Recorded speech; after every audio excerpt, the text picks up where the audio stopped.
These guys are in the Guinness Book of World Records because they haven't changed their logo in over 140 years.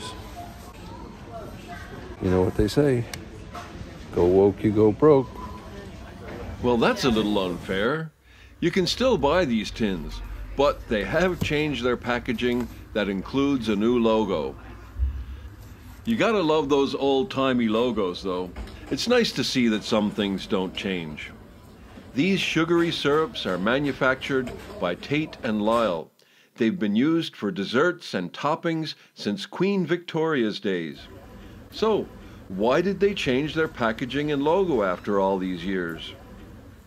A few years ago, I made a video about Guy Fawkes Night. Somebody commented how Bonfire Night gave them a warm, fuzzy feeling, with memories of treacle and woolly jumpers. Treacle certainly seems to have a lot of nostalgia attached to it. Actually, if you look up treacle in the dictionary, one of its definitions is cloying sentimentality. But this comment reminded me that I don't actually know what treacle is. It's molasses. Must be another case of lexical divergence.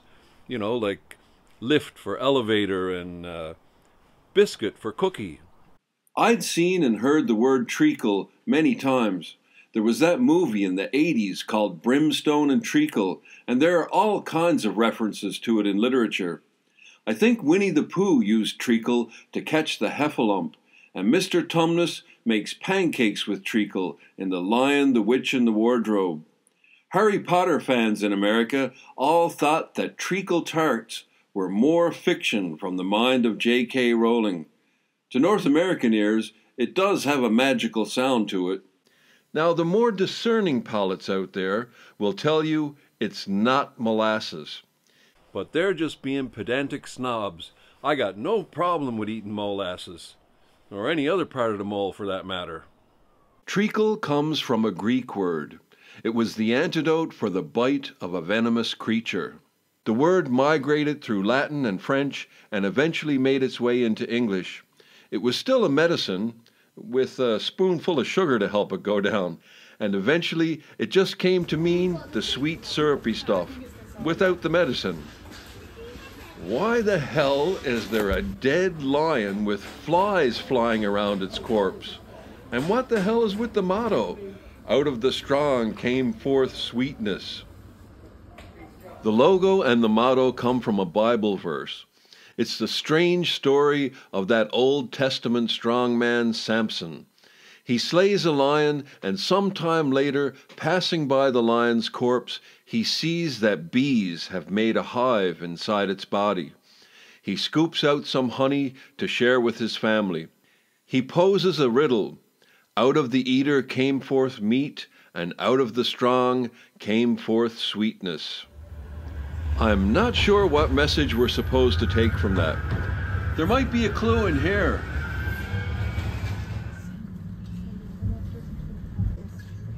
Back in the early 1800s, there weren't a lot of lions in London to look at and draw a logo from. A lot of people think it was based on the work of Sir Edwin Landseer. You'll know his work from the lions around the base of Nelson's Column in Trafalgar Square in London. Here in the Manchester Art Gallery is a painting by Sir Edwin Landseer called Desert, or the Fallen Monarch. The resemblance is uncanny. The painting predates the logo, and although there's no proof that the logo was based on this painting, I'll let the painting speak for itself.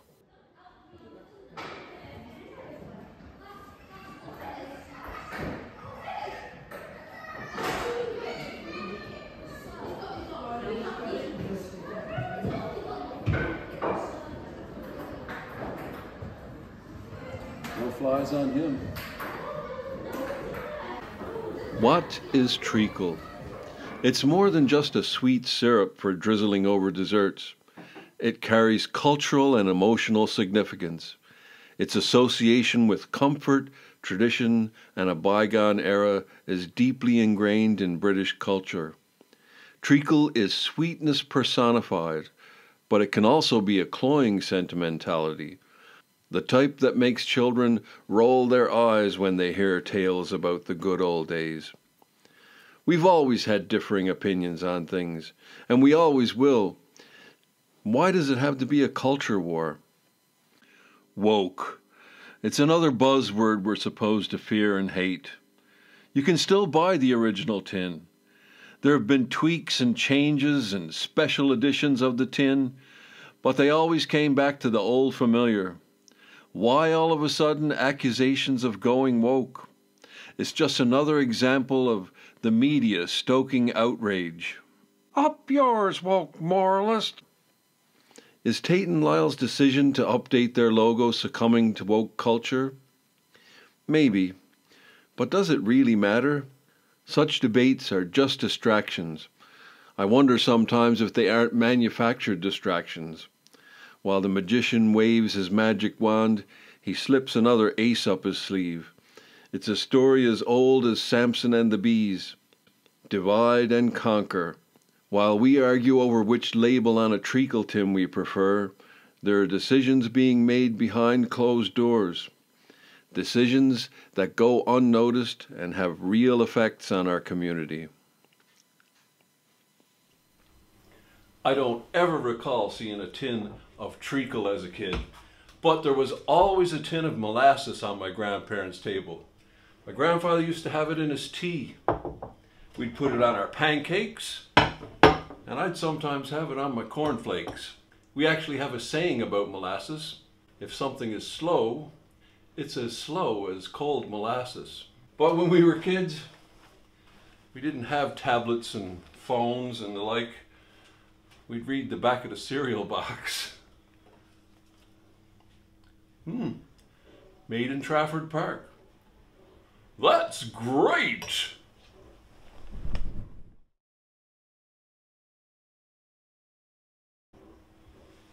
If you want to help us out here at Wicked Acorn with our videos, join the Brew Crew.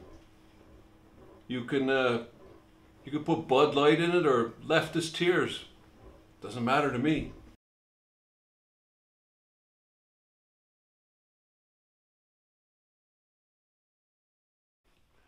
Who can afford real cornflakes?